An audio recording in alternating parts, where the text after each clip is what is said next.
لیکن جس دن سے کوئی عمل متعلق نہ ہو اس کے ساتھ کسی چیز کو اس کی تعین اور اس کی تاریخ کی تعین نہیں کی جاتی ہے۔ اگر اس دن کوئی کرنے کا کام ہوتا، جیسا کہ ہمارے معاشرے کے اندر یہ مشہور ہے، اس سے پہلے بھی ہم نے تذکرہ کیا تھا، ہمارے معاشرے کے اندر یہ مشہور ہے کہ 27 رجب کو اگر روزہ رکھا جائے تو 1000 روزہ رکھنے کا ثواب ملے گا۔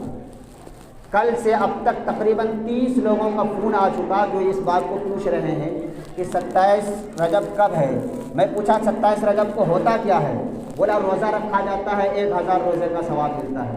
ہم نے کہا کہ ہم نے بخاری بھی پڑھی، ترمذی بھی پڑھی اور مشکات بھی پڑھا، حدیث کی تمام کتابیں پڑھی، لیکن کہیں ہم کو یہ نہیں ملا کہ رجب کے 27 تاریخ کو روزہ رکھا جائے تو 1000 روزے کا ثواب ملے گا۔ آپ لوگوں کو کیسے پتہ چلا؟ ایک جگہ سے فون آیا، اس سے جب ہم نے پوچھا کہ آپ کو کیسے پتہ چلا، انہوں نے کہا کہ ہمارے گھر پہ ایک عورت کام کرنے آتی ہے، اس نے کہا ہے۔ یہ دیکھیے ہمارے گھر کے معاشرے کا یہ حال ہے۔ ہمارے گھر پہ ایک عورت کام کرنے آتی ہے، انہوں نے کہا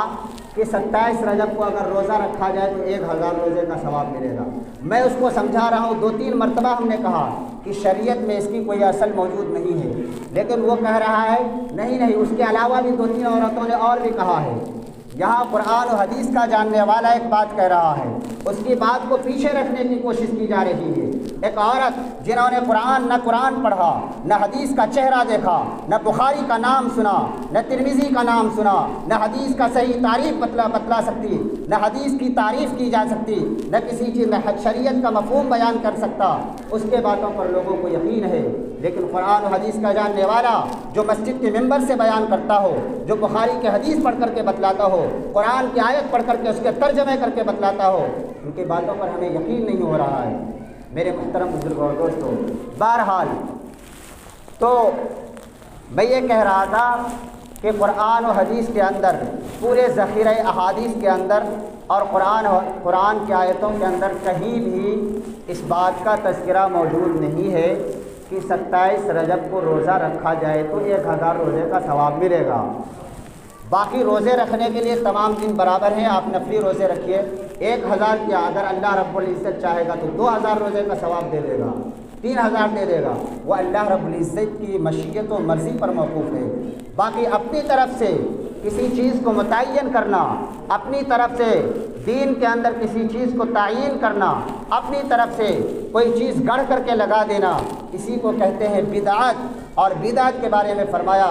کہ کیا ہے، بدعت ایجاد کرنے والا گمراہی کے راستے پر چلنے والا ہے اور ہر گمراہی جہنم کی طرف لے جانے والا ہے۔ میرے محترم بزرگوں اور دوستوں، لوگ یہ بھی کہتے ہیں، ایک تو اچھی بات ہے روزہ رکھا جا رہا ہے، ہم اس پر یہ کہتے ہیں کہ یہ بھی تو اچھی بات ہے کہ ظہر میں 4 ہی رکعت ہے، ہم 2 رکعت اور پڑھا دیتے ہیں، یہ بھی تو اچھی بات ہے۔ بھائی 4 رکعت ہے، 2 رکعت ہم اور زیادہ کر دیتے ہیں، 2 رکعت زیادہ پڑھیں گے ثواب ملے گا نہیں ملے گا؟ بالکل بھی نہیں ملے گا۔ لوگ یہ کہیں گے کہ بھائی 2 رکعت نماز زیادہ ہو رہی، اس میں کیا ہے، الحمدللہ 2 مرتبہ زیادہ ہوگا، 2 رکوع اور سجدے زیادہ ہوں گے، کیا ثواب ملے گا؟ اس کا ثواب نہیں ملے گا،